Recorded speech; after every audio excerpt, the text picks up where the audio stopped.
Welcome to Mathological. আজকে আমরা Newton Raphson পদ্ধতি শর্টকাট দেখব কিভাবে ক্যালকুলেটর দিয়ে খুবই সহজে এই ম্যাথটা করা যায় এবং অনেক টাইম সেভ করা যায়। আমরা আজকে এই ম্যাথটি করব। নিউটন রাফসন পদ্ধতি ব্যবহার করে নিচের সমীকরণের একটি বাস্তব মূল নির্ণয় করো। সো এই সমীকরণটির আমরা বাস্তব মূল নির্ণয় করব। সো আমি তুলে নিয়ে সমীকরণটিকে আগে এই জায়গায় প্রদত্ত সমীকরণ হচ্ছে এটা এবং আমাদের বাম পক্ষে এবং এটা কিন্তু অলরেডি আদর্শ আকারে রয়েছে, ডান পাশে কিন্তু 0 রয়েছে, সেটা আদর্শ আকারে আছে। এখন আমরা ধরবো বাম পক্ষে কিন্তু আমরা ফাংশন ধরবো একটা। সো ধরি f of x equals to এইটা এবং এই মেথডের একটা রুলস হচ্ছে আমাকে f prime of x বের করতে হবে। এটাকে অন্তরীকরণ করতে হবে। অন্তরীকরণ করার পর আমি এটা পাচ্ছি negative sin x minus x into e to the power x minus ex। আচ্ছা, এখন আমি এই সমীকরণের মূলটা বের করে নিব এখানে।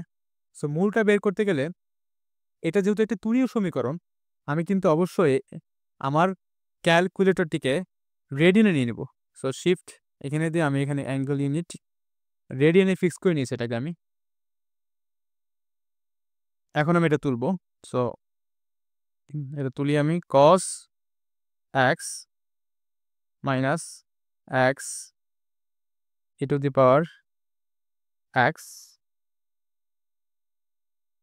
equals to 0। আমরা তুলে ফেললাম সমীকরণটি। এখন আমি শিফট ক্যালকুলেট প্রেস করলে আমাদের মূল চলে আসবে। এটা কিন্তু আমাদের মূল। এই যে আমি লিখছি এখানে, অলরেডি লেখা আছে এখানে মূলটা। আচ্ছা, এখন আমাদের কিন্তু এখানে এ এবং বি চয়েস করতে হবে। এ এবং বিটা কি হবে? এর বিটা আমি আগেও বলছি যে বেশি দূরেও দেওয়া যাবে না এই মানটা থেকে এবং বেশি কাছেও থাকা যাবে না এই মানের। সো 0.4 এবং 0.6 আমি এখানে চয়েস করেছি। সো আমি বলছিলাম যে এইখানে কিন্তু উল্লেখ করা নাই যে কত ডিজিট পর্যন্ত আমাকে রাইট দেখাতে হবে মূলটা। যদি উল্লেখ করা না থাকে তাহলে আমরা 6 ডিজিট পর্যন্ত রাইট দেখাই। সো আমি এইটাতে 6 ডিজিট পর্যন্ত রাইট দেখে ম্যাথটা করব।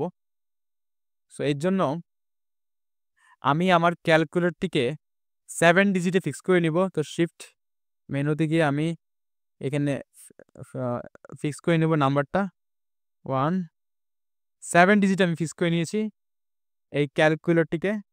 এখন আমাদের এই দুটো ভ্যালু বের করতে হবে। সো আমাদের এই দুটো ভ্যালুর জন্য কি লাগবে? আমাদের ফাংশন লাগবে। সো ফাংশন কিভাবে বানাবো আমি জাস্ট এখানে ইকুয়ালটা এবং 0টা বাদ দিয়ে দিলে কিন্তু আমাদের ফাংশনটা চলে আসে। এখানে আমি এখন কি করব? ক্যালকে প্রেস করে আমি 0.4টা বসাই দিব। 0.4 দিয়ে দিই এখানে আমি এবং আমি এখানে আউটপুট পাবো। আউটপুট হচ্ছে এইটা।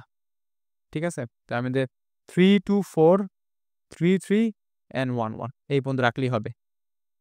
ঠিক আছে? 3 2 4 3 3 1 1। হ্যাঁ, ঠিক আছে। আচ্ছা, এখন আমরা আবার ইকুয়াল প্রেস করব এবং 0.6 প্রেস করব এখানে। আমরা কিন্তু এটা পেয়ে গেছি। এখন এটা লিখবো আমরা 0.2679357 এই পর্যন্ত লিখলেই হবে 7 ডিজিট পর্যন্ত। 7 ডিজিট হয়েছে 2679357। হ্যাঁ, এখন আচ্ছা। সো যেহেতু এটা কিন্তু আপনারা জানেন কিভাবে কি লিখতে হবে, এটা লিখে ফেলবেন। এখন আদি আসন্ন মানে কি হয়? আদি আসন্ন মানে কিন্তু আমাদের এই দুটোকে যোগ করে 2 দিয়ে ডিভাইড করতে হবে, যেটা 5 হবে। এটা আমরা হাতে করে নিন আপনারা, যেন এখানে এটা না চলে যায়, এটা থাকো এখানে। এখন এইখান থেকে আমরা আসলে অটোমেশনের কাজটা করব, যে অটোমেটিকলি যেই ক্যালকুলেশনটা হবে বারবার আমাকে আর তুলতে হবে না নাম্বার। এই সিস্টেমটা আমি এখানে করব। সো আমাকে এইগুলো তুলতে হবে। আমার ক্যালকুলেটরে আমি আগে এগুলো তুলে ফেলবো। সো এটা অলরেডি তোলা আছে। এখানে আমি জাস্ট এ দিয়ে দিব সামনে। সো আমি এখানে এ দিয়ে দিচ্ছি। এ সেটা ভুল হয়েছে একটু। এ ইকুয়ালস টু আচ্ছা, এখন আমরা এখানে একটা কলন দিব। আমি এখানে বি দিয়ে দিচ্ছি। এখানে অন্যান্য ভ্যারিয়েবল দিলেও হবে যদিও। সাইন এক্স, তা আমার প্যাটার্ন ফলো করেন, বেশি ভালো হবে। Minus x A two the power x, এইটা কিন্তু আমাদের এফ প্রাইম অফ এক্সটা। ঠিক আছে? সো এইখানে আশা করি বুঝতে পারছেন। এখানে যদি অন্য কিছু থাকে তাহলে জাস্ট এইখানে চেঞ্জটা হবে, এইখানে জাস্ট চেঞ্জ হবে। এ এবং বি এটা সেম থাকবে এখানে, এটা চেঞ্জ করা লাগবে না। So negative sign x minus x to the power e x minus e to the power x দিব আমরা এখানে। আমরা আবার কোলন দিব, এখানে এম দিব m ইকুয়ালস টু হচ্ছে এখানে x minus a divided by b। আচ্ছা, আমাদের তোলা শেষ এটা। এখন যেটা করব আমরা নিউটন রেফারেন্স পদ্ধতি দ্বারা পাই এই ফর্মুলা তুলতে হয়, জানেন তো আপনারা। সো x1 এর ভ্যালুটা আমরা প্রথম আসন্ন মানটা নিয়ে আসবো। x1 ইকুয়ালস টু কি হবে এখানে? So x not minus f of x not f prime of x not, formula অনুযায়ী আমরা বসাইলাম এখানে। আচ্ছা, এখন আমরা ক্যালকুলেট প্রেস করব। আমাদের এক্সটা কি এখানে, এক্স নটটা কি? আমাদের এক্স নট কিন্তু 0.5, তো আমরা এখানে 0.5 দিব এইখানে। এটা দেওয়ার পরে আমাদের প্রথমে কিন্তু এই ভ্যালুটা আমাকে দিবে। আমার ক্যালকুলেটর প্রথমে এই লবের ভ্যালুটা দিবে, পরে এই হরটা দিবে আমাকে। প্রথমে এই ভ্যালুটা দিবে, পরে এটা দিবে, দেন এইটাকে পূর্ণাঙ্গ ক্যালকুলেট করে যেটা আসবে ওইটা দিয়ে দিবে আমাকে। আমি দেখাই দিই। সো প্রথমে একবার যদি আমি এখানে ইকুয়াল প্রেস করি, এই যে আমাদের কিন্তু এই ভ্যালুটা দিয়ে দিচ্ছে, তাই আমি এটা বসাই দিই 0.0532219 এই পর্যন্ত বসাবো। পরে এখানে আবারটা ক্লিক করি আমি, -2.952507 হয়ে গেছে। দেন আমি যদি আরেকটা ক্লিক করি তাহলে আমি এই ভ্যালুটা পেয়ে যাচ্ছি 0.5180260, এই পর্যন্ত রাখলেই হবে। ঠিক আছে। আচ্ছা, এটা কিন্তু আমাদের এম এ স্টোর করা আছে অলরেডি।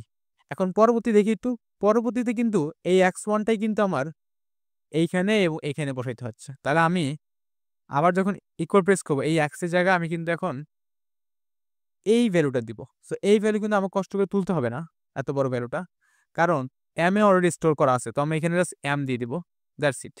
এখানে জাস্ট আমি x এর জায়গায় m দিতে থাকবো, এটাই প্রসেস। আমি এখানে m দিয়ে দিই, তখন আমাদের এখানে দেখুন এই জায়গায় কিন্তু চলে আসছে এটা, এই যে এই ভ্যালুটা কিন্তু এখানে x এ এখানে ইনপুট দেওয়া হয়ে গেছে। আমরা এখানে ইকুয়াল প্রেস করি এখন, এই তো। তা আমাকে কিন্তু এই ভ্যালুটা দিয়েছে -0.0081174, এই ভ্যালুটা পেয়ে গেছি আমি। আমি আরটা ক্লিক করলে আর -3.043492425, তাই তো?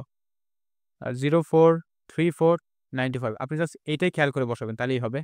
আমি যদি আরটা ইকুয়াল প্রেস করি তাহলে এখানে 0.5177574 এই পর্যন্ত। আচ্ছা, আমার টার্গেট কি? আমি কিন্তু বলছি আমি 6 ডিজিট পর্যন্ত রাইট দেখাবো। তার মানে হচ্ছে আমি এই 517757 এই যে এই কটা যদি বের করতে পারি তাইলেই হবে আমার। সরি, এটা না, এটা সহ, তাই তো? 6টা 1 2 3 4 5 6, না ওটা সহ না, এটা এই 7 পর্যন্তই। জাস্ট এই ভ্যালুটা কিন্তু আমাকে এখন বের করে দেখাতে হবে, জাস্ট এইটাই। এই পর্যন্ত রাইট থাকলেই হবে। সো এটা আমরা করি এখন। সো আমাদের কি আসছে, আমি এটা খেয়াল রাখতে হবে, 517757, হ্যাঁ 517757, এটা কিন্তু আমাদের চলে আসছে একবার। এটা যদি আরেকবার চলে আসে তাহলেই কিন্তু হয়ে যাবে। আমি দেখাই দিই, এখানে লেখা নেই যদিও, আমি লিখে দিই। এটা আমরা আরেকবার নিয়ে আসবো এখানে, কারণ আমরা কিন্তু এখানে পাই নাই। এটা যদি আবার রিপিট হয় 6 ডিজিটটা, তাহলে আমরা বলবো এটি আমাদের মূল। এখানে জাস্ট আমরা 3 দিব, এখানে x2, এখানে x2 এবং এখানে x2 হবে। আচ্ছা, এখন এই ভ্যালুটাই কিন্তু আমরা এখানে প্রেস করব, এখন এই জায়গায় বসাবো। কিন্তু আমরা জানি m এ কিন্তু অলরেডি স্টোর করা আছে এটা। সো আমরা এখানে m বসাই দিব, দেন আমরা এখানে ইকুয়াল প্রেস করব। সো x2 ভ্যালু কত এখানে? x2 হচ্ছে 0.051777574, হ্যাঁ। আচ্ছা, এখন f অফ x2 ভ্যালু কত? f অফ x2 ভ্যালুটা আমাকে দিয়ে দিবে এখন। এটা হচ্ছে f অফ x2 ভ্যালু। তো নেগেটিভ 0.000, এখানে 6টা শূন্য রয়েছে, 0002, 6টা শূন্য রয়েছে। আবার ইকুয়াল দিয়ে আমি এখানে -3.0421240 হয়ে গেছে। এখন যদি আমি ইকুয়াল প্রেস করি তাহলে কিন্তু আমাদের এটা চলে আসতেছে 0.5177574, এটা আসতেছে আমাদের এখন, তাই তো? আচ্ছা, এই যেটা আসলো আমাদের, এটা কিন্তু একটু খেয়াল করে দেখি, 517757 6 ডিজিট। এখানে আমি বলছিলাম যে এটা আসলে কিন্তু আমাদের মূলটা বের হয়ে যাবে, তাই তো? 57, এখানে দেখুন সেম আছে 517757। তো 6 ডিজিট কিন্তু দুইবার রিপিট হয়ে গেছে এখানে। এই দুইটা আসন্ন মানে কিন্তু 6 ডিজিট দুইবার রিপিট হয়েছে, তার মানে এটি আমাদের মূল। তো সুতরাং আমাদের সমীকরণটির মূল 0.517757 যা 6 ডিজিট পর্যন্ত সঠিক। ঠিক আছে, যা 6